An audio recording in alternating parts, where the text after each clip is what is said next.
नमस्कार, मुद्दे की बात में आप सभी का स्वागत है। मैं हूं आपके साथ गौरी शंकर।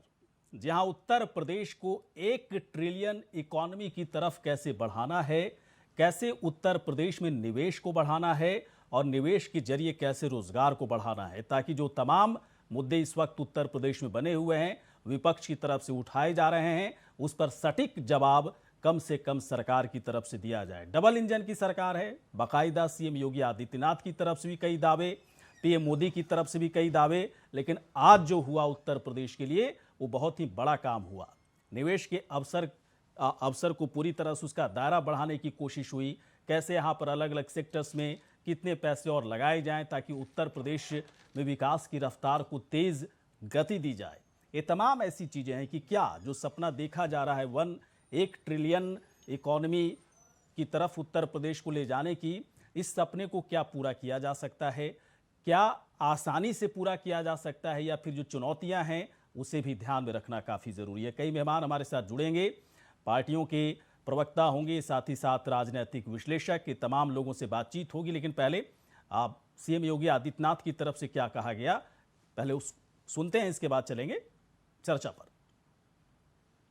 दर्शन में उनकी प्रेरणा से जीवन और जीविका को बचाने के साथ ही प्रदेश के अंदर निवेश प्रस्तावों को भी सफलतापूर्वक लागू करने के जिस अभियान को राज्य सरकार ने आगे बढ़ाया था, उसका परिणाम था कि उत्तर प्रदेश में इस दौरान लगभग 66,000 करोड़ रुपए के निवेश के प्रस्ताव हमें प्राप्त हुए थे, जिन्हें हम लोगों ने पूरी मजबूती के साथ जमीनी धरातल पर उतारने में सफलता भी प्राप्त की। और आज उत्तर प्रदेश का यह तृतीय ग्राउंड ब्रेकिंग का सेरेमनी यहां पर आदरणीय प्रधानमंत्री जी के कर कमलों से संपन्न होने जा रहा है, जिसमें 80,000 करोड़ रुपए की लागत से नई परियोजनाओं के कार्य को आगे बढ़ाने की दिशा से यह कार्यक्रम आज यहां पर प्रारंभ हो रहा है। जो निवेश की परियोजनाएं हैं, इनमें डाटा सेंटर की हैं, कृषि और संबद्ध क्षेत्र है, आईटी एंड इलेक्ट्रॉनिक्स का क्षेत्र है, इंफ्रास्ट्रक्चर, मैन्युफैक्चरिंग, हथकरघा एवं टेक्सटाइल, एमएसएमई आदि क्षेत्रों की इन परियोजनाओं में, जिनके माध्यम से 5 लाख प्रत्यक्ष और 20 लाख अप्रत्यक्ष रोजगार के सृजन इसके माध्यम से उत्तर प्रदेश को प्राप्त होंगे। 5 वर्ष के दौरान आदरणीय प्रधानमंत्री जी के उस मंत्र को अंगीकार किया जिसमें रिफॉर्म, परफॉर्म और ट्रांसफॉर्म के मंत्र आदरणीय प्रधानमंत्री जी ने देश को दिए थे। आज मुझे बताते हुए प्रसन्नता है कि आदरणीय प्रधानमंत्री जी के मार्गदर्शन में विगत 5 वर्षों के अंदर उत्तर प्रदेश अपनी अर्थव्यवस्था को छठी अर्थव्यवस्था से दूसरी अर्थव्यवस्था की ओर अग्रसर करने में तेजी के साथ आगे बढ़ा है। ईज ऑफ डूइंग बिजनेस में उत्तर प्रदेश आज देश के अंदर दूसरे स्थान पर है। लीड्स 2021 रिपोर्ट में उत्तर प्रदेश के 7 स्थानों की उल्लेखनीय बढ़ोतरी उत्तर प्रदेश को प्राप्त हुई है। तो किस तरह से इकॉनमी को आगे बढ़ाना है, निवेश के अवसर को किस तरह से आगे लेकर जाना है, और सबसे बड़ी बात कि उत्तर प्रदेश में इस वक्त बीजेपी की सरकार है, योगी 2.0 की सरकार चल रही है, और पीएम मोदी भी बाकायदा अपने संबोधन में उन्होंने आज कहा कि हम हर तरीके से उत्तर प्रदेश सरकार के साथ हैं, चाहे वो नीति के मामले पर हो, फैसलों के मामले पर हो, या फिर नीयत के मामले पर हो। बस उत्तर प्रदेश को एक नई उड़ान भरना है। कई मेहमान इस वक्त हमारे साथ जुड़ेंगे चर्चा के लिए, और इस वक्त हमारे साथ एक बड़ा पैनल आज है। राघवेंद्र सिंह, प्रवक्ता बीजेपी के, इस वक्त हमारे साथ हैं। राघवेंद्र जी, बहुत बहुत आपका स्वागत है। सुन रहे हैं तो सर यस नो करते जाइएगा ताकि मुझे समझ में आए कि कौन कहाँ बैठे हुए हैं। महेश आर्या जी, प्रवक्ता समाजवादी पार्टी की, इस वक्त हमारे साथ है। महेश आर्या जी, स्वागत है। डॉक्टर जया ठाकुर, प्रवक्ता कांग्रेस की, जया ठाकुर जी, आपका स्वागत है। अमनप्रीत कौर इस वक्त राजनीतिक विश्लेषक हमारे साथ हैं। अमनप्रीत कौर जी, आपका स्वागत है। मनीष गुप्ता जी जुड़ चुके हैं, अभी आने वाले हैं, आएंगे थोड़ी देर के बाद। अश्वनी राणा जी इस वक्त हमारे साथ हैं। अर्थशास्त्री अश्वनी राणा जी, आपका बहुत बहुत स्वागत है। लेकिन सबसे पहले अब और भी कई लोग जुड़ेंगे हमारे साथ, उनके साथ भी आशुतोष शर्मा जी भी जुड़े हुए हैं इस वक्त हमारे साथ। वरिष्ठ पत्रकार आशुतोष शर्मा जी, आपका स्वागत है। चलिए, सबसे पहले मैं आशुतोष जी के पास ही आता हूं। आशुतोष जी, 1 ट्रिलियन इकोनॉमी को लाना आसान है क्या किसी प्रदेश के लिए, सूबे के लिए? लेकिन ठीक है, बहुत सारे फैक्टर्स ऐसे हैं उत्तर प्रदेश के लिए, उस फैक्टर को अगर ध्यान में रखें तो आसान है। आसान करने की इच्छा शक्ति है, आसान करने की एक राजनीतिक शक्ति है। एक ईमानदारी से उत्तर प्रदेश में सरकार काम कर रही है और ईमानदारी के आधार पर सरकार के काम दिखेंगे आने वाले समय में। निवेश, रोजगार के मसले को लेकर क्या लग रहा है? चुनौतियां तो हैं, लेकिन सरकार की इच्छा शक्ति, राजनीतिक शक्ति के आगे इन चुनौतियों को आसानी से सामना किया जा सकता है। बताइए सर। देखिए, सरकार ने अगर ये ठान लिया कि उत्तर प्रदेश सरकार को 1 ट्रिलियन इकोनॉमी बनाना है, उसके लिए रोजगार के नए नए अवसर प्रदान करने हैं और विभिन्न क्षेत्रों में निवेश के लिए निवेशकों को आमंत्रित किया गया है। जैसा कि अभी लोगों ने आकर के अपना इंटरेस्ट उत्तर प्रदेश में दिखाया है, प्रधानमंत्री के सौजन्य से केंद्र सरकार, उत्तर प्रदेश सरकार ने मिलकर के ईज़ ऑफ बिजनेस को बहुत बढ़ावा दिए। कुछ साल पहले तक लोग उत्तर प्रदेश में आकर के इन्वेस्ट करने से पहले बहुत घबराते थे, सोचते थे कि यहाँ तो परेशानी है और कोई भी कार्य करना इतना आसान नहीं है। हाँ। लेकिन पिछले 5 वर्षों में सरकार ने जिस तरह से मिलकर के काम किया और एक चीज़ को ठाना कि हमने उत्तर प्रदेश को उत्तम प्रदेश बनाना है, और बनाना ही नहीं, उसके लिए हमने सब मिलकर के एकजुट होकर के कार्य करना है, जिससे कि हम जो कथनी और करनी को विश्वास में बदल सकें कि जो हमने कहा है उसको करके दिखा सकें। तो उत्तर प्रदेश की सरकार योगी जी के नेतृत्व में और सेंटर की सरकार मोदी जी के नेतृत्व में, दोनों के मिल करके एक समन्वय कायम करके ईज़ ऑफ बिजनेस को उन्होंने बढ़ाया और विदेशी इन्वेस्टर्स को भारत में आकर के उत्तर प्रदेश में निवेश करने के लिए आमंत्रित किया। चलिए, अमनप्रीत कौर इस वक्त हमारे साथ हैं, राजनीतिक विश्लेषक। अमनप्रीत कौर जी, देखिए, 2 चीज़ें होती हैं। एक होती है राजनीतिक इच्छा शक्ति, दूसरी चीज़ें होती हैं कि माहौल है या नहीं। अगर हम दावे कर रहे हैं कि ऐसा कर देंगे, वैसा कर देंगे, और दावों की एवज में कुछ है ही नहीं हमारे पास, है ना तो पैसे हैं, ना आपके पास किसी तरह का कोई, या कह सकते हैं कोई पैमाना है जिस आधार पर हम किसी प्रदेश का विकास कर सकें। लेकिन यहाँ तो हर चीज़ है, इच्छा शक्ति भी है, पैसे भी है, बस आपको काम करके दिखाना है, वही ईमानदारी से काम करके दिखाना है। तो कैसे हो पाएगा? ऐसा माहौल दिखता है आपको उत्तर प्रदेश में? बताइए। देखिए, माहौल तो नहीं है। अगर इलेक्शन के बाद हम देखें तो इलेक्शन के बाद बहुत सारे लोग यूपी में बहुत सारी मुश्किलें हैं जिनका सामना कर रहे हैं। कोविड के कारण लोगों की जो अर्थव्यवस्था है वो बिल्कुल बिगड़ गई है, लोगों के पास रोजगार नहीं है। पर अगर इच्छा शक्ति सीएम नहीं दिखाएंगे, कोशिश नहीं करेंगे, तो वो भी बेकार है। पर एक बात कहनी पड़ेगी कि सीएम योगी और पीएम मोदी दोनों का जो मेल जोल है वो जरूर यूपी को आगे लेके जाएगा। जैसे यूपी को उन्होंने उत्तम प्रदेश बनाने की बात कही है, तो अगर पीएम हमारे 5 ट्रिलियन का सपना देख रहे हैं और हमें भी दिखा रहे हैं, तो सीएम योगी बहुत उनके कंधे के साथ कंधा मिला के मुझे लग रहा है चल रहे हैं, और उन्होंने कम से कम 1 ट्रिलियन का हिस्सेदारी डालने की कोशिश करी है और बोला है कि 1 ट्रिलियन का वो जो इन्वेस्टमेंट कराएंगे और 1 ट्रिलियन तक अपने जो इन्वेस्टर हैं उनको बुला के बुलंदियों पे यूपी को लेके जाएंगे। आपने कहा कि माहौल तो नहीं है, जी बिल्कुल, माहौल तो बहुत बेजोड़ है। माहौल इसलिए नहीं है मेल कि बहुत बेजोड़ है। तो क्या अगर माहौल नहीं रहेगा, चुनौतियां ही चुनौतियां दिखेंगी, तो मेल मिलाप से क्या हो जाएगा? मेल कितना भी बेजोड़ रहे, देखिए, अगर चीजें आधारहीन है तो फिर कैसे चीजें आगे चलेंगी? नहीं चलेंगी ना। देखिए गौरीशंकर जी, एक बात तो हमें देखनी पड़ेगी कि अगर हम देखते हैं कि हमारी मैक्सिमम स्टेट्स जो हैं वहां पे हमारे बीजेपी की सरकार है और पीएम मोदी कैसे उनके साथ मेलजोल के साथ चलते हैं, वो भी आपने देखा है। और जहां पे जिन कुछ स्टेट्स में भाजपा की सरकार नहीं है, के सीएम को कैसे अपना काम करने में मुश्किल हो रही है। वो सबसे पहले हम अगर आपकी सरकार की बात करें, 2 स्टेट्स में उनकी सरकार है, तो उनको अपनी पंजाब में और दिल्ली में काम करना कितना मुश्किल हो रहा है ये आप जानते हो। तो इसलिए अगर पीएम मोदी उनको सपोर्ट कर रहे हैं, अगर जो सेंटर की सरकार है वो उनके कंधे के साथ कंधा मिला रही है, तो योगी सरकार जो है निस्संदेह आगे जाएगी। अर्थशास्त्री इस वक्त हमारे साथ हैं, मुझे लग रहा है कि बहुत बेहतर तरीके से वो बता पाएंगे, क्योंकि पैसे का जो हिसाब किताब होता है उसमें बहुत ही संजीदगी बरतनी होती है और हम आप कभी कभी नहीं बरत पाते हैं। मुझे लगता है कि इसका कई बार गलत सोच के साथ भी कई सारी चीज़ें अलग अलग ढंग से समझ भी लेते हैं, लेकिन अर्थशास्त्री इस तरह की गलती नहीं करते। अश्वनी राणा जी, एक बात बताइए सर, 80,000 करोड़ रुपए का करोड़ रुपए की जो सौगात मिली है, अलग अलग सेक्टर्स में इसको निवेश किया जाएगा।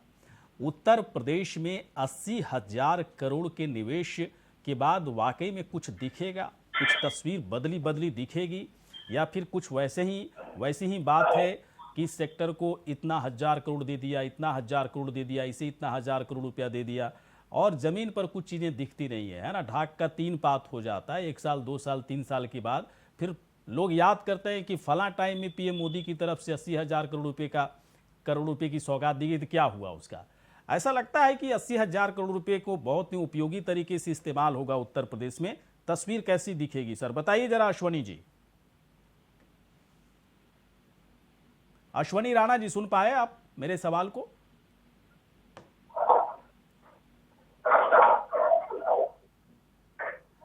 चलिए मैं थोड़ी देर के बाद आता हूं राणा जी आपके पास, शायद मेरी आवाज उन तक नहीं पहुंच रही है। चलिए राघवेंद्र जी के पास हम आ रहे हैं, बीजेपी के प्रवक्ता इस वक्त हैं। राघवेंद्र जी, शुरुआत भी बहुत अच्छी थी, बीच में भी आप लोगों ने बहुत बेहतर छाप छोड़ी जनता के बीच में, फिर चुनाव आया, चुनाव में जनता ने दिखा दिया कि यस बीजेपी से बेहतर कोई नहीं।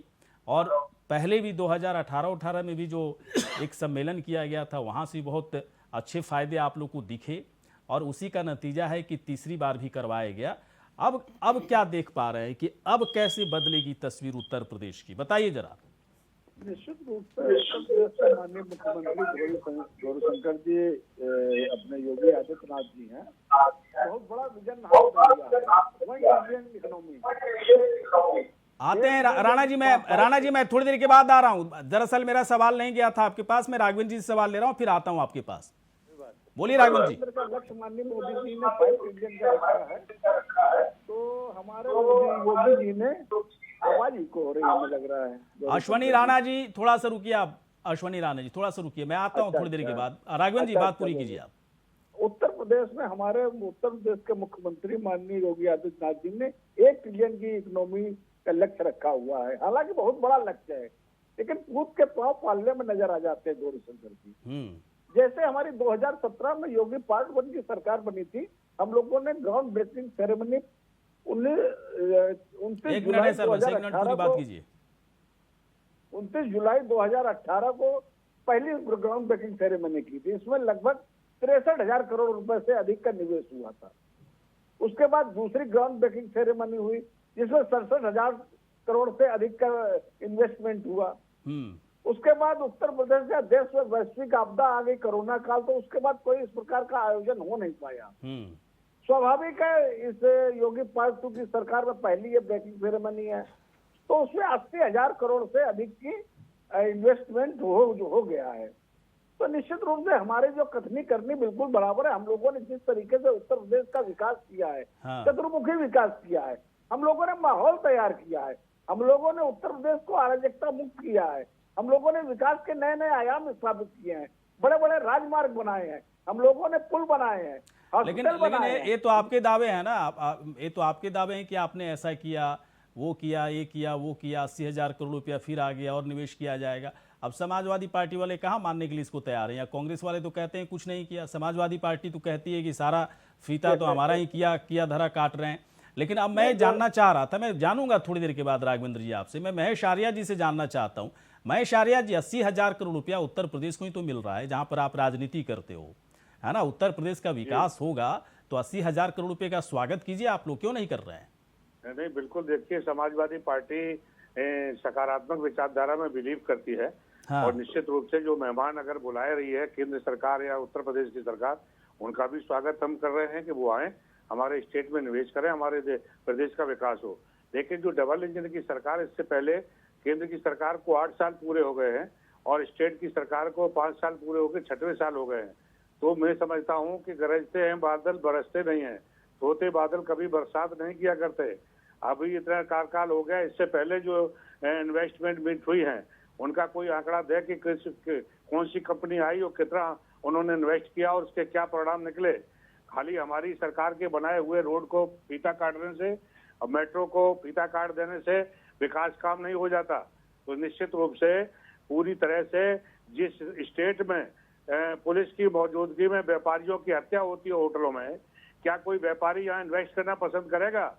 वो तो माननीय प्रधानमंत्री जी केंद्र सरकार को पूरा लेकर के फेस चेहरा को आगे करके और ये इन्वेस्टर को बुला करके उनके साथ भी एक तरह से धोखा इसे लग रहा है। तो मुझे नहीं लगता कि कोई इन्वेस्टमेंट होगा। अगर अब तक हुआ हो तो मैं समझता हूँ पूरे प्रदेश की बेरोजगारी खत्म हो जाती। जो युवा बेरोजगार घूम रहा है तो वो सड़कों पे नहीं आता। ये तो रोजगार, उसको पकौड़े तलने को रोजगार कहते हैं। तो ये पकौड़े तलवाने के चक्कर में लाखों की संख्या में बेरोजगार खड़ा हुआ है। अगर कोई वो निकालती है, वैकेंसियां निकलती भी हैं, कितना पैसा उन पर खर्च होता है, पर्चा लीक हो जाता है, फिर वो उसी में धांधली पड़ जाता है।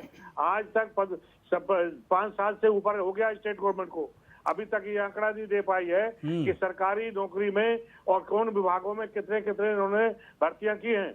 तो मुझे नहीं लगता कि बिल्कुल थोते बादली की गरजने वाली बात है। इसमें कोई ज्यादा बिलीव करने की नहीं है। लॉ एंड ऑर्डर को कंट्रोल करें। बाहर का जो भी इन्वेस्टर आता है क्यों दूसरे स्टेटों में बताइए डॉक्टर जया ठाकुर जी। मालूम है डॉक्टर जया ठाकुर जी, ठीक है, मैं मानता हूं इस बात को कि रायबरेली से राजनीति आगे नहीं बढ़ पा रही है कांग्रेस की, संगठन भी कमजोर हो चुका है उत्तर प्रदेश में, लेकिन कांग्रेस तो स्वागत करेगी ना कि 80,000 करोड़ रुपए का निवेश उत्तर प्रदेश की तस्वीर बदलेगी। तो जनता के लिए बेहतर है, वो जनता आपकी भी जनता है। आप भी तो बताएंगे ना कि हाँ अब अच्छा हो रहा है, उत्तर प्रदेश बेहतर हो रहा है। बताइए जया ठाकुर, आप सुन पा रही हैं? डॉक्टर जया ठाकुर सुन पा रही, मेरी आवाज आ रही है आप तक? नहीं आ रही है। चलिए मैं अर्थशास्त्री अश्वनी राणा जी के पास में सवाल लेके आ रहा हूं। अश्वनी राणा जी, आवाज आ रही है मेरी आप तक? जी जी जी। अश्वनी राणा जी, 80,000 करोड़ रुपए का क्या क्या होगा सर? कुछ दिखेगा जमीन पर, या फिर ऐसा ही है कि हर बार ये ऐलान होता था 10,000 करोड़, 20,000 करोड़, 1 करोड़, वो करोड़, जमीन पर कुछ दिखता नहीं था? कई लोग शिकायत भी करने लगते थे कि इतना पैसा आया तो गया कहाँ? देखिए, पैसा पहले भी आया है। मुझे जो जानकारी है जी, 2 जो इन्वेस्टर समिट हुई हैं उनमें जो जो वायदे इन्वेस्टर ने किए उनको पूरा किया गया। और आज भी जो MOU हुए या जो भी प्रधानमंत्री जी ने जो उद्घाटन किया है, ये सब धरातल पर आएगा। लेकिन हम क्या सोचते हैं कि ये कोई ऐसी चीज है कि भाई आप कैसे भी जो है करके और उसको छड़ी घुमाने से हम जो है कोई भी चीज जो है तो सामने आ जाएगी, ऐसा नहीं होता। तो उसमें हर चीज में जो है वो जैसे कहते हैं समय लगता है कि जो आज इन्वेस्टमेंट के लिए जो MOU है या जो जिन चीजों का उद्घाटन हुआ है वो धरातल पर आने में समय लगेगा। लेकिन सरकार को और जो भाजपा के प्रवक्ता बैठे हैं उनसे भी मेरा अनुरोध है, पहले भी बहुत जगह मैंने कहा है कि सरकार की बात आप कह रहे हैं, चलिए हम मान लेते हैं कि आपने ये किए, इतना इन्वेस्टमेंट आया, लेकिन वो इन्वेस्टमेंट आंकड़ों के आधार पर कम से कम सरकार की वेबसाइट पर दिखे।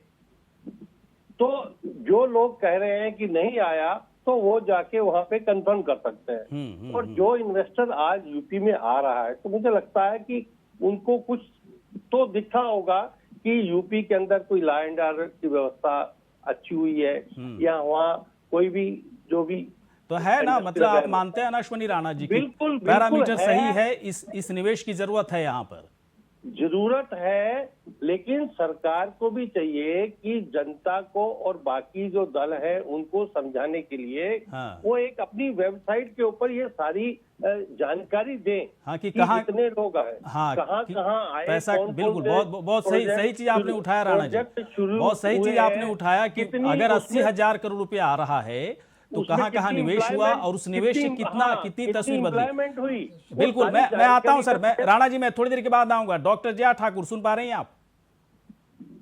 जया ठाकुर सुन पा रही हैं आप? जया ठाकुर के पास मेरी आवाज नहीं जा रही। चलिए एक छोटा सा यहां पर एक ब्रेक लेंगे और ब्रेक के बाद भी तमाम मेहमान हमारे साथ लगातार बने रहें, तुरंत हाजिर होते हैं। तो उत्तर प्रदेश की आर्थिक तस्वीर कैसे बदलेगी? उत्तर प्रदेश वो उत्तर प्रदेश जहां पर गुंडागर्दी, आर्थिक स्थिति बहुत ही बदहाल और तमाम पैमानों पर उत्तर प्रदेश फेल हुआ करता था, जो उस उत्तर प्रदेश में एक विकास की बयार बह रही है।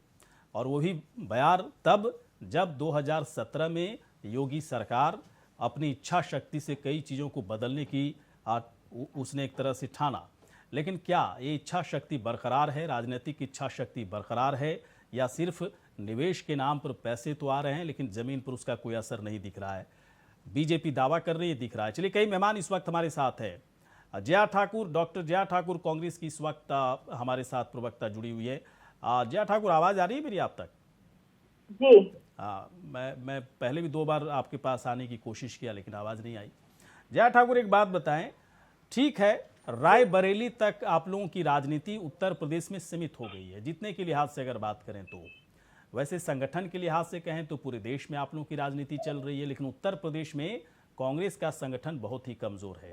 अब इतने पैसे आ रहे हैं, उत्तर प्रदेश बदलेगा, है ना, उत्तर प्रदेश की तस्वीर बदलेगी, जनता की स्थिति अच्छी होगी, आप लोगों को भी राजनीति करने में अच्छा लगेगा। जनता के बीच में जाएंगे तो कम से कम कोई याचक मोड में तो नहीं रहेगा कि मेरे पास ये नहीं है, मेरे पास वो नहीं है। आप लोगों को भी लगेगा कि चलो ठीक है, शुद्ध रूप से अब राजनीति कर रहे हैं। अच्छा लग रहा है ना 80,000 करोड़ रुपया देख करके डॉक्टर जया ठाकुर? जी बिल्कुल, मुझे खुशी है। अगर मैं एज इंडिविजुअल देखूं तो यूपी एक बहुत ही पिछड़ा हुआ प्रदेश है। अगर योगी जी की गवर्नमेंट में मोदी जी का साथ मिलता है और जो ये दावे कर रहे हैं वो धरातल पे आते हैं और वाकई में लोगों को मुनाफा होता है, तो निश्चित रूप से हमें खुशी है। हम देश विरोधी नहीं है, पर सरकार अपना काम सही ढंग से करे और जो वादे किए जा रहे हैं वो सही तरीके से जनता तक पहुंचे और उन्हें उसका लाभ हो। प्लस ये भी देखना होगा कि जो रोजगार के लिए कंपनीज आ रही हैं उनमें वहां के लोगों के क्या राइट्स अफेक्ट हो रहे हैं। उसके बाद अगर कोई हादसा होता है तो उसके लिए क्या कंपनसेशन रहेगा या किस तरीके की व्यवस्थाएं हैं, ये सभी चीजें भी देखना बहुत महत्वपूर्ण है। मुझे लगता है आने वाले समय में जिस तरीके से इस चीज को डील किया जाएगा उससे पता चलेगा कि ये लाभ का सौदा है या नुकसान का। जय जी, आपने बहुत अच्छा कहा कि आने वाले समय में इसका ठीक से आंकलन हो पाएगा। योगी सरकार, मोदी सरकार दोनों मिलकर के एक समन्वय के साथ उत्तर प्रदेश के विकास की ओर कार्य कर रहे हैं और 80,000 करोड़ का निवेश उत्तर प्रदेश में होना एक बहुत बड़ी बात है, जिससे आने वाले वक्त में लोगों को रोजगार के अवसर भी प्रदान होंगे, जिसके लिए अभी तक हम सुनते आए हैं कि क्या रोजगार दिए गए। और पिछले 2 वर्षों में जैसे देखा, 2 से ढाई वर्षों में पिछले कोरोना की महामारी ने पूरे विश्व को ग्रस्त करके रखा और उत्तर प्रदेश सरकार भी उससे दूर नहीं रही है। काफ़ी विकास के कार्य ऐसे किए गए जिनको कि जनता नहीं देख पा रही है, लेकिन हाँ, महामारी से लोगों को काफ़ी परेशानियों का सामना करना पड़ा, जिसको हम सभी लोग मानते हैं, देखते हैं। अब 80,000 करोड़ का इन्वेस्टमेंट अगर उत्तर प्रदेश में हो रहा है, भारतीय निवेशक भी इसमें शामिल हैं, उन लोगों को उत्तर प्रदेश सरकार में विश्वास है। इसीलिए कोई व्यक्ति इसे इतनी बड़ी राशि लेकर के इस देश में राज्य में आ रहा है और आने वाले समय में सारे सकारात्मक नहीं, क्यों आ रहा है, देखिए बड़ा सवाल है ना। देखिए देखिए कहा जाता है कि गुजरात, एक मिनट मैं आता हूं आपके पास। अगर गुजरात को कहा जाता है या महाराष्ट्र को कहा जाता है कि सबसे ज्यादा इन्वेस्टमेंट वहां क्यों जाता है, उसके पीछे बहुत सारी वजह हैं। सबसे बड़ी वजह तो कानून व्यवस्था को लेकर के है। तो उस पैमाने पर उत्तर प्रदेश की सरकार बेहतरीन साबित हो रही है। अमनप्रीत कौर के पास में आना चाहता हूं। अमनप्रीत, एक बात बताएं, क्या आपको लगता है कि बिजनेस करने के लिए, व्यापार करने के लिए, कारोबार करने के लिए एक माहौल उत्तर प्रदेश में जो होना चाहिए था वो बनता दिख रहा है? वो उस पैमाने पर पूरी तरह से सटीक है आज का उत्तर प्रदेश? क्योंकि उत्तर प्रदेश में कानून व्यवस्था को लेकर बहुत तारीफ हो रही है, दंगे फसाद नहीं होते हैं, है ना। कई शहरों का जो अर्बनाइजेशन, उसका जो शहरीकरण जो हो रहा है अलग तरीके से किया जा रहा है। तो आपको लगता है ना कि बहुत ही सटीक टाइम है, सही वक्त है और बहुत ही बेहतरीन तरीके से 1 ट्रिलियन जो इकॉनमी बनाने की जो बात उत्तर प्रदेश की हो रही है वो उस तरफ एकदम से उत्तर प्रदेश जाएगा? गौरीशंकर जी, दंगे फसाद की आपने बात करी तो आज ही की बात कर लें। आज कानपुर में पीएम मोदी, सीएम जोगी और हमारे जो राष्ट्रपति हैं उनका विजिट था और कानपुर में आपने देखा होगा कि आज ही दंगे फसाद हो गए हैं। जहां पे पीएम ने जाना हो वहां पे परिंदा पर नहीं मार सकता, ऐसी है कानून व्यवस्था। कहने के लिए ये है कि कानून व्यवस्था में मैं बिल्कुल नहीं कहूंगी कि कुछ ना कुछ इंप्रूवमेंट हुई है, पर इतनी भी नहीं हुई है। दंगे फसाद अयोध्या में हुए हैं, दंगे फसाद अभी मस्जिद को लेके कितना विवाद वहां पे हुआ है, कितनी लड़ाइयां हो रही हैं। अगर ज्ञान वापी की हम बात करें, ज्ञान वापी की ये टेलीविजन पे लड़ाई हो रही है ना। जी अमनप्रीत कौर जी, ग्राउंड टेलीविजन वाले ग्राउंड ही दिखा रियलिटी रहे की हैं तो ना। कानून व्यवस्था ठीक है अगर वहाँ आप की। लड़ाइयों की बात करें, लड़ाइयों को उत्तर प्रदेश को पहले से ये- राज क्या ये- देखिए कि ये पहले मैं छोटी आज मोटी से लड़ाइयों की 8-10 बात ही वर्ष नहीं पहले कर का रहे, उत्तर हम प्रदेश, ज्ञानवापी आज का मुद्दा उत्तर उठा प्रदेश। लेते हैं। अगर हम हम ये नहीं देखें कह रहे कि पहले- कानून व्यवस्था पूर्ण एक रूप मिनट से बोलने दीजिए। देखिए हाँ। देखिए, परिंदा पर नहीं मार सकता का मतलब आप समझते हो। जहाँ पीएम मोदी हैं, सीएम जोगी हैं, वहां पे कोविंद जी हैं अपने राष्ट्रपति, वहां पे कानपुर में पहुंचे और वहां पे कानपुर में जुमे की नमाज के बाद दोनों जो हिंदू और मुस्लिम हैं दोनों के बीच में टकराव हो गया। और हमारी इतनी पैरामिलिट्री वहां पे पहुंची हुई है, हमारी जो एक्स्ट्रा फोर्सेस हैं वो वहां पे पहुंची हुई है। लखनऊ को दुल्हन की तरह सजाया हुआ है और आप समझ सकते हो कि जहां पे पीएम जोगी ने जाना है वहां पे दंगे फसाद हो गए। तो कहाँ है लॉ एंड ऑर्डर? क्या मतलब है लॉ एंड ऑर्डर का कंट्रोल? आपका मानना है कि लॉ एंड ऑर्डर है ही नहीं? नहीं, मैं ऐसा बोलती ही नहीं हूँ। मैं तो ये बोलती हूँ कि तो आप यहाँ आज दोनों पीएम बात ने मत- जाना तो है, आप यहाँ दोनों बात आज मत करो ना। राष्ट्रपति ने जाना है, यहाँ ये सीएम एक ने संयोग जाना की है, बात है, एक तो संयोग की आज ही बात की है। बात लेते हैं ना। क्यों हम लोग राघवेंद्र पास्ट जी? की बात ही नहीं करते। राघवेंद्र जी, हम लोग पास्ट की बात ही ये नहीं करते, पाँच- आज ही की ये बात पा- ले एक लो। मिनट, ये 5 साल जो आप लोग दावे करते रहे लॉ एंड ऑर्डर को लेकर, अमनप्रीत कह रहे हैं कि लॉ एंड ऑर्डर का है ना। पीएम आए, योगी हैं, अब राष्ट्रपति भी आए हुए हैं, झगड़ा झंझट हो रहा है। बताइए, तो ये लॉ एंड ऑर्डर पर तो सवालिया निशान है। कानपुर में ही गौरी शंकर जी, इनको पूरी जानकारी नहीं है। हाँ, मुझे भी आप लगता है, बताइए, इसलिए मैं पूछा आपसे। घटना मुझे भी हुई है, लगता है कि हिंदू थोड़ी सी मुस्लिम जानकारी की हुआ है। कमी है अमनप्रीत कौर जी को। हाँ, लेकिन बताइए सर। अमनप्रीत जी जो पूर्वाग्रह से ग्रस्त हैं, जो झगड़ा हुआ है वह कुछ अराजक तत्व, ये बात सही है, झगड़ा हुआ है।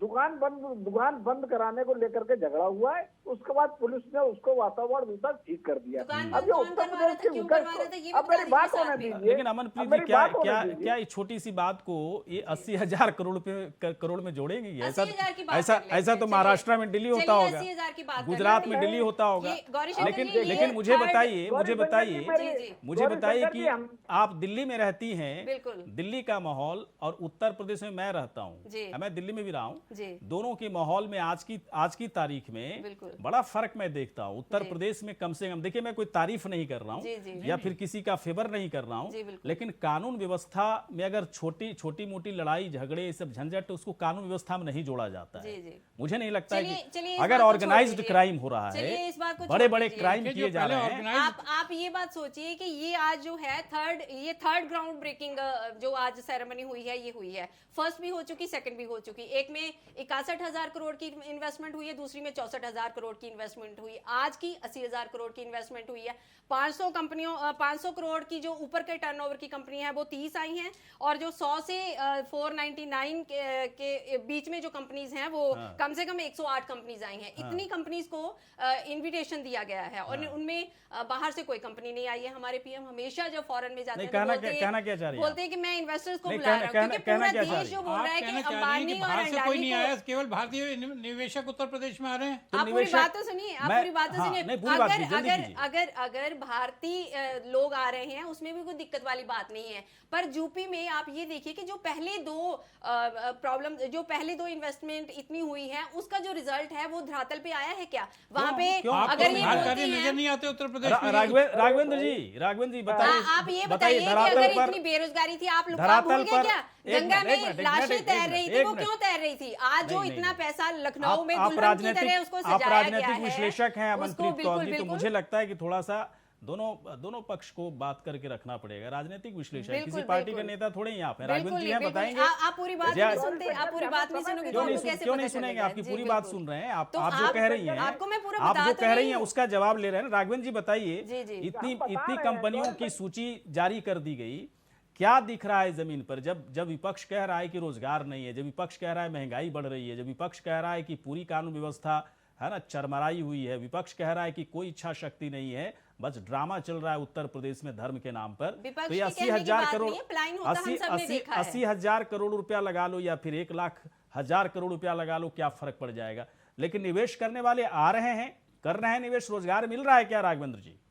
निश्चित रूप से देखिए गौरी शंकर जी, मुझे 2 मिनट का समय दीजिएगा। बोलने खैर दीजिए, से ये बोलने लोग दीजिए, तब ना हाथ सुनते- उठाएं, ये लोग बोलने सुनते दीजिए। नहीं है, बीच में जरूर टांग मारने लगते हैं। हाँ, बोलिए। देखिए उत्तर प्रदेश में जब 2017 में भारतीय जनता पार्टी ने बागडोर संभाली थी तो उत्तर प्रदेश में एक भी योजनाएं अव्वल नहीं थी केंद्र की योजनाओं में।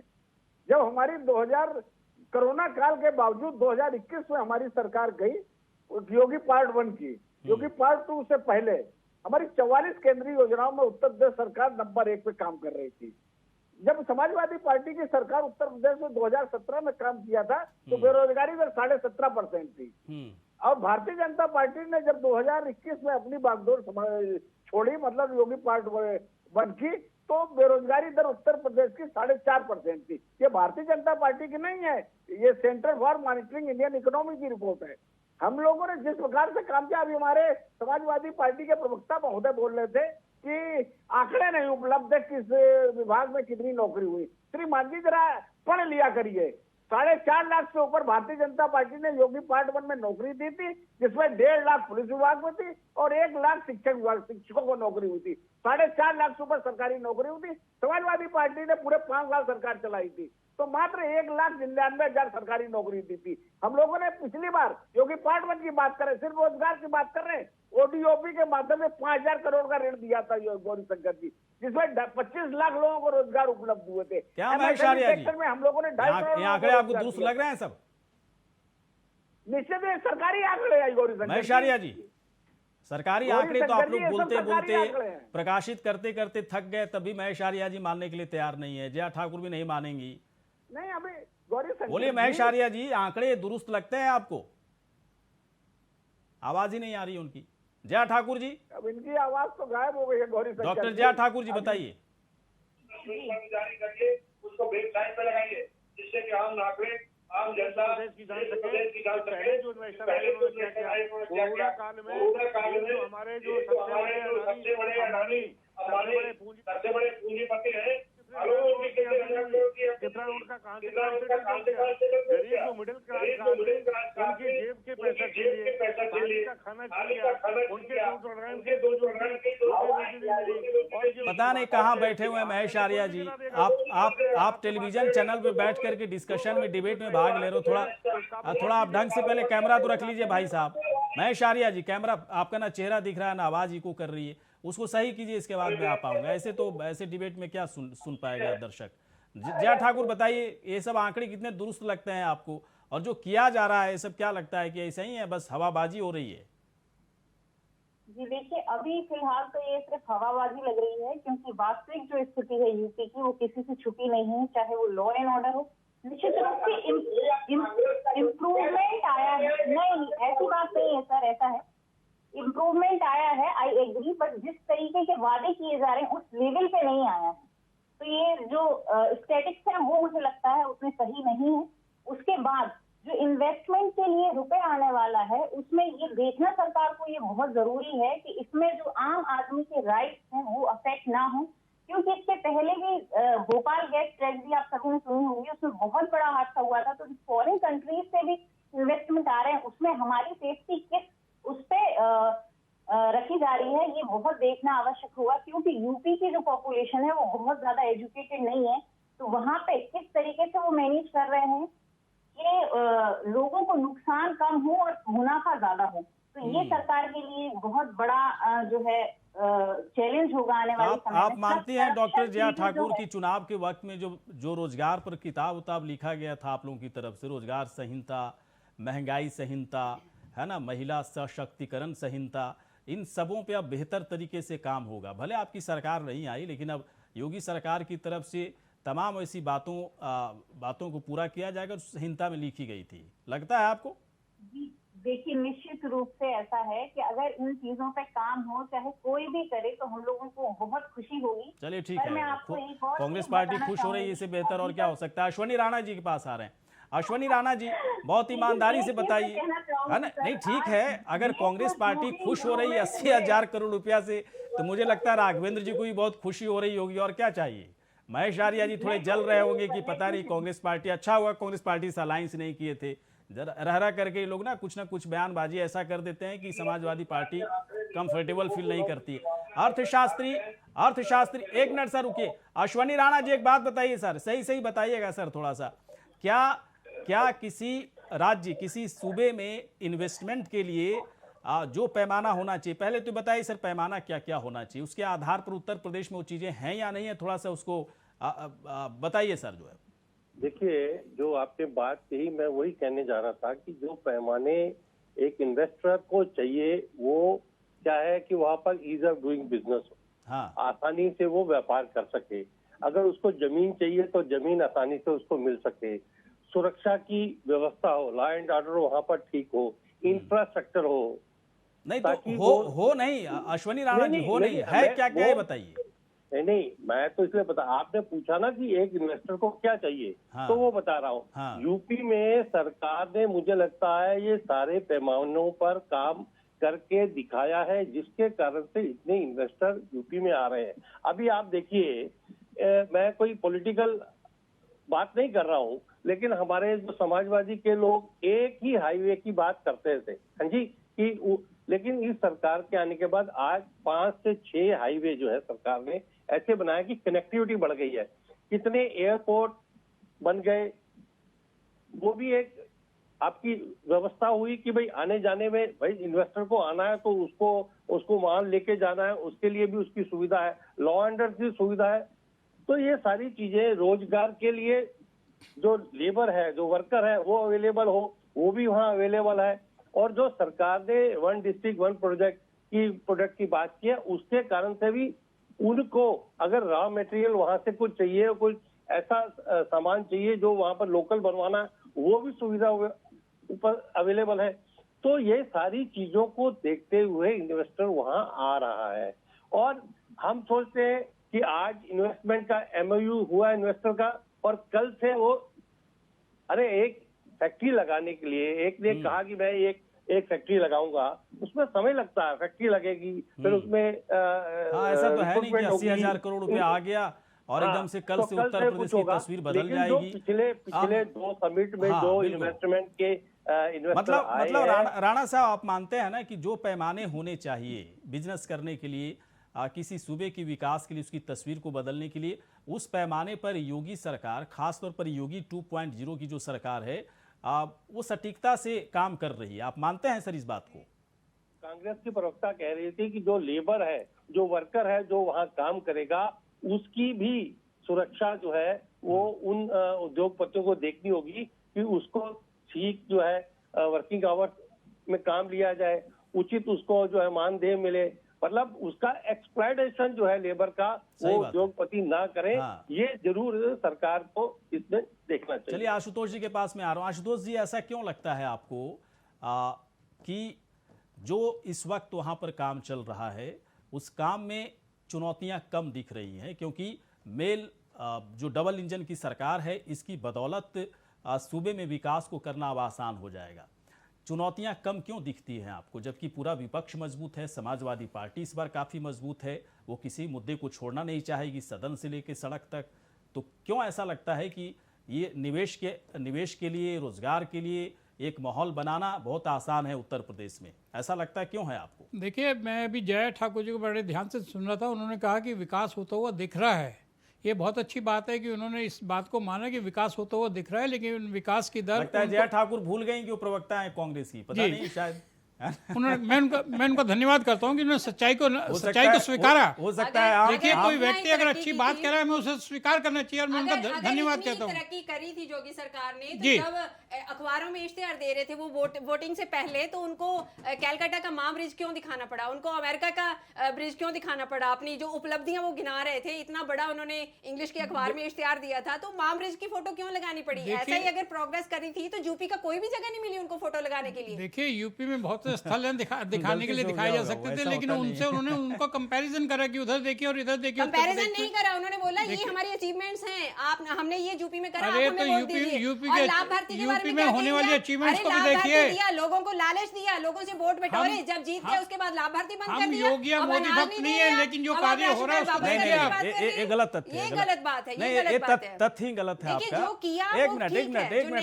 एक मिनट अमनप्रीत कौर, आपकी तरफ से गलत तथ्य आ रहा है, मैं उसको सही तो कर लूं। जी जी करिए, जो राशन कार्ड, राशन वाला जो मसला कह रहे हैं ना, उस पर बाकायदा गवर्नमेंट की तरफ से खंडन भी आ गया है कि तथ्य गलत है। जब इतना दूसरी अखबारों ने इतना उछाल हुआ ना, खंडन हो गया ना, खंडन हो गया तो हम एक मिनट नहीं, खंडन हो गया तो हमारी जिम्मेदारी क्या है? जब खंडन हो गया तो उस चीज को बताएंगे ना कि जो पहले वाली बात है उसको पहले जो नोटिस आया था ना वो सरकार की तरफ से इसको ऐड ऑन करके बोलिए कि पहले ऐसा हुआ था, लेकिन खंडन वाली बात बताइए। आशुतोष जी चलिए अपनी बात पूरी। मैं अपनी बात ये कह रहा हूँ कि पहले तो उनकी जय ठाकुर जी का धन्यवाद करता हूँ कि उन्होंने सच्चाई को माना, उनको प्रोग्रेस, तरक्की होती उत्तर प्रदेश में सुधार होता हुआ दिखाई दे रहा है, जो कि वास्तविकता भी है। हम सभी को मानना चाहिए। सपा पार्टी, कांग्रेस पार्टी अपने अपने दावे कर रही है, जो मैं ये नहीं कहता कि सारी कानून व्यवस्था, सब चीज़ें उत्तर प्रदेश में सब 100% संपूर्ण है। राम राज तो नहीं हो सकता, राम राज तो नहीं हो सकता, किसी भी उसमें नहीं हो सकता, लेकिन पहले से अर्थव्यवस्था, पहले से कायदा कानून बहुत अच्छा है, सुधार है और सुधार की ओर अग्रसर है। अगर कोई भी व्यक्ति किसी राज्य में, मैं सवाल लेता हूं महेश आर्या जी से। महेश आर्या जी, ठीक है राम राज नहीं आ सकता है, लेकिन हर बात पर बेबात आलोचना करना भी तो उचित नहीं है ना। अगर सरकार कोई बेहतर काम कर रही है, उत्तर प्रदेश के आप भी हैं, उत्तर प्रदेश की जनता के साथ जुड़ाव है आप लोगों का, राजनीति करते हैं, तो हर बात पर बेबात है ना, बस सरकार को घेरने का काम क्यों करना चाहिए? सरकार कोई बेहतर काम कर रही है तो तारीफ करिए, उसको आगे बढ़ के तारीफ कीजिए। समाजवादी पार्टी पूरी तरह से सकारात्मक अपनाती है, दिखा नहीं सर, और निश्चित रूप से हमने उनका वेलकम किया है। जो हमारे स्टेट में अगर आ रहे हैं इन्वेस्टर, तो उसके लिए कोई बात नहीं। अभी हमारे साथी बोल रहे थे, जो इन्वेस्टर बाहर से आ रहे हैं तो उनको इंफ्रास्ट्रक्चर करने के लिए कुछ तो मानक चाहिए। उसके लिए पहले होती जमीन। तो जो हमारे भगवान के राम पर जो सरकार बनती है, तो जब सुप्रीम कोर्ट के आदेश से अयोध्या के मंदिर के लिए जब जमीन की बात आई, तो आपने देखा होगा उसमें कितना बड़ा भ्रष्टाचार हुआ। 10 मिनट के अंदर उसकी कीमत कहां से कहां पहुंचा दी। तो ये समझिए कि इस तरीके की अगर बात हमारे इन्वेस्टर को जाएगी, वो कभी पसंद नहीं करेंगे। लॉ एंड ऑर्डर की बात होगी, व्यापारी आएगा, उसकी, उसके परिवार की और उसके कर्मचारियों की सुरक्षा की व्यवस्था हो। तो आपको मालूम है होटल में पुलिस के माध्यम से ही व्यापारी की हत्या हो रही है, और मुख्यमंत्री जी के शहर में ही हो रही है। तो ये चीज क्या नहीं जाती। दूसरी बात यह है, इन्वेस्टर के नाम पर जो आंकड़े दे रहे हैं, तो अभी तक के जो आंकड़े दिए उसके लिए जारी कर दें कि कितना अभी तक हमारे प्रदेश में इन्वेस्ट हुआ और कहां लगाया गया। नहीं, इसके लिए तो बहुत अच्छा उपाय राणा जी बता गए। राणा जी ने बहुत अच्छा उपाय बताया। मुझे लगता है कि इस पर मुझे राघवेंद्र जी से सवाल लेना चाहिए। राघवेंद्र जी, एक बात बताइए, खूब हो हल्ला होता है, हंगामा होता है, इतना 1000 करोड़ का निवेश, ये वो, आप लोगों को पूरा डेटा इसका है ना, डेटा बना करके एक वेबसाइट पे, यूपी गवर्नमेंट की जो वेबसाइट है, एक एक पैसे का हिसाब और कितना पैसा कहाँ गया, किससे कितना फायदा हुआ, कितना रोजगार दिए, ये सब करेंगे सर, या बस वैसे ही हवाई हो जाएगी सब बातें? ये लोग ध्यान नहीं देते हैं कि डेटा पूरा उपलब्ध रहता है हर जगह, उचित फोरम पे जो उपलब्ध रहता है। जैसे आज ये जो कंप्लीट नहीं रहता है सर, रहता है, मैं भी मानता हूँ, लेकिन कंप्लीट नहीं रहता। ग्राउंड ब्रेकिंग सेरेमनी जो हो रही है गौरी शंकर जी, उसमें जो जो इन्वेस्टर्स आए हैं उनका बिल्कुल कंप्लीट डाटा उपलब्ध है। कौन सी कंपनी आ रही है, कितने पैसे लगा रही है, कहाँ लग रहा है, पूरा बिल्कुल उपलब्ध है। ये कह रहे थे तो भारतीय जनता पार्टी जो बिल्कुल व्यवस्थित तरीके से काम कर रही है। हम लोग उत्तर प्रदेश में विकास के नए नए आयाम स्थापित कर रहे हैं। बड़े पैमाने पर airport, national airport, international airport बनाए जा रहे हैं। बड़े पैमाने पर सड़कें बनाई जा रही हैं।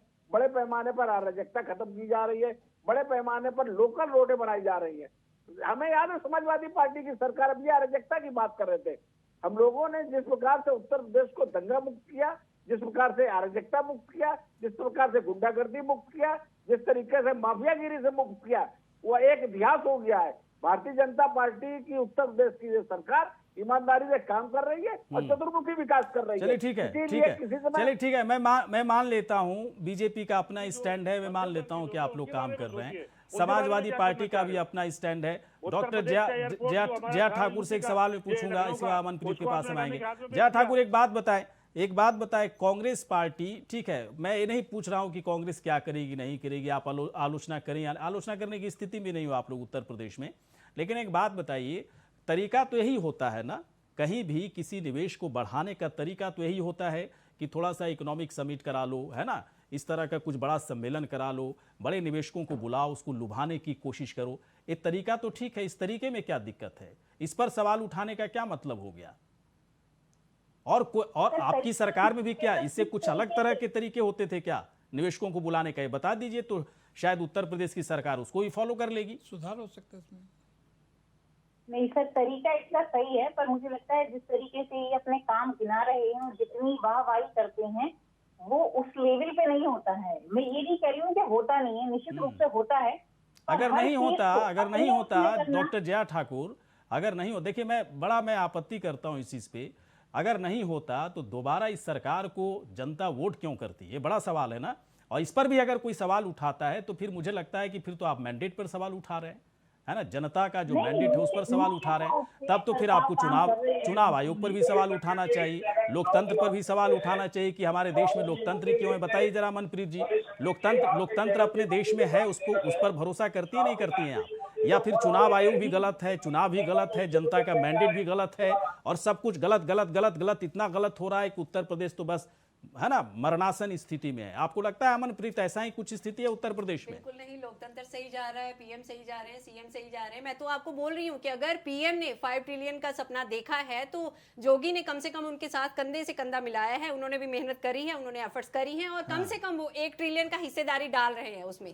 तो ये बहुत बड़ी बात है। अगर हर सीएम, हर स्टेट का सीएम अगर पीएम के साथ मिलकर चलता है तो निसंदेह हमारा देश तरक्की करेगा, हमारा देश तरक्की करेगा, तो हम अच्छा है तरक्की ना, करेंगे। ये तरीका तो आप अच्छा मानती है ना। मंदी उठ जाएगी, मुझे आप ये बड़ी अच्छी बताओ, बात है। जी, मुझे आप ये बताओ, 75-76 साल देश की आज़ादी में अलग अलग, देखिए अलग अलग सूबे में भी इस तरह के समिट होते हैं, लेकिन इतने सालों के बाद क्या कोई और तरीका है कि निवेशकों को हम अलग तरीके से लुभाएं, निवेशकों को अलग पैरामीटर पर ला करके अपने यहाँ सही है, पैरामीटर भी सही है, तो फिर तो बुलाने का तरीका सही है, पर मुझे लगता है समय सही नहीं है। क्योंकि इस टाइम पे देश में जो चीजें बहुत पैर पसार रही हैं वो है आतंकवाद। अगर हम कश्मीर की बात करें, 370 हटी थी, 35 हटी थी, वहां पे ग्रोथ की बात करी जा रही है, वहां पे ग्रोथ की बात करी जा रही है। आतंकवाद से लड़ने के लिए बाकायदा एक सिस्टम है। मैं उत्तर प्रदेश की बात कर रहा हूं। उत्तर प्रदेश में निवेश के लिए जो तरीका है वो तो ठीक है, इसी तरीके से निवेश आएगा ना। आतंकवाद का लड़ने का सिस्टम अलग है। ऐसे ही निवेश के लिए कश्मीर में भी लोगों को बुलाया गया था, वहां पे भी इन्वेस्टर बुलाए गए थे, पर इन्वेस्टर कश्मीर में तो गए नहीं, वहां पे तो इन्वेस्टमेंट कश्मीर के मसले पे हम कभी और डिबेट कर लेंगे। कश्मीर नहीं है ना, उत्तर प्रदेश को कश्मीर से कैसे जोड़ रही हैं आप? बड़ा अजीब बात है ना। हम बात करते हैं एक प्रोडक्ट एक डिस्ट्रिक्ट की बात करते हैं, ऐसी मेरा गाँव मेरा धरोहर, जिसपे आज राष्ट्रपति कोविंद हम अपने गाँव में पहुंचे हैं, पैतृक गांव में पहुंचे हैं। तो ये चीजें हैं कि जो स्लोगन है वो तो बहुत अच्छे हमारी भाजपा सरकार देती है। आप उत्तर प्रदेश घूमती हैं कभी, जाती हैं, ग्राउंड रियलिटी देखिए उत्तर प्रदेश की। देखिए आप इलेक्शन के पहले की कुछ परिवर्तन नजर आता है पहले से? बिल्कुल आता है, बिल्कुल आता है। मैंने तो पहले बोला लॉ एंड ऑर्डर जो है, चलिए ठीक है, मुझे लगता है देखिए, मुझे बिल्कुल नहीं बोलूंगी, चलिए ठीक है, 1 मिनट अब हो गया। मुझे लगता है कि पैरामीटर तो बहुत जरूरी है। अगर मुझे खुद पर ही निवेश कराना होगा किसी से, है ना, खुद पे निवेश कराना होगा, तो मैं निवेशक को बताऊंगा ना कि मेरे अंदर क्या खूबियां हैं, क्यों मुझ पर निवेश आप करेंगे, मैं क्या क्या दे सकता हूं आपको। ये एक माहौल इस तरह का बनाने की कोशिश होती है। अगर अभी अडानी ग्रुप ही आ रहा है, अंबानी ग्रुप ही आ रहा है, तो हैं तो हमारे देश के बहुत बड़े बिजनेसमैन ये सब हैं, उत्तर प्रदेश में निवेश करेंगे, उत्तर प्रदेश की स्थिति अच्छी होगी, बेहतर होगी, तो राजनीतिक दल जो विपक्ष में बैठे हुए हैं उनको मुझे लगता है हर बेबात पर आलोचना करने से ज़्यादा बेहतर हो कि 80,000 करोड़ का स्वागत कीजिए, सरकार को सहयोग कीजिए, क्योंकि तस्वीर जनता की बदलेगी। अगर अपनी तस्वीर बदलने के चक्कर में हो तब तो आलोचना में लगे रहो, कोई दिक्कत नहीं है। तमाम मेहमान यहाँ पर आए, बहुत बहुत शुक्रिया, धन्यवाद। इसी के साथ हमारे इस खास कार्यक्रम में इतना ही। नमस्कार।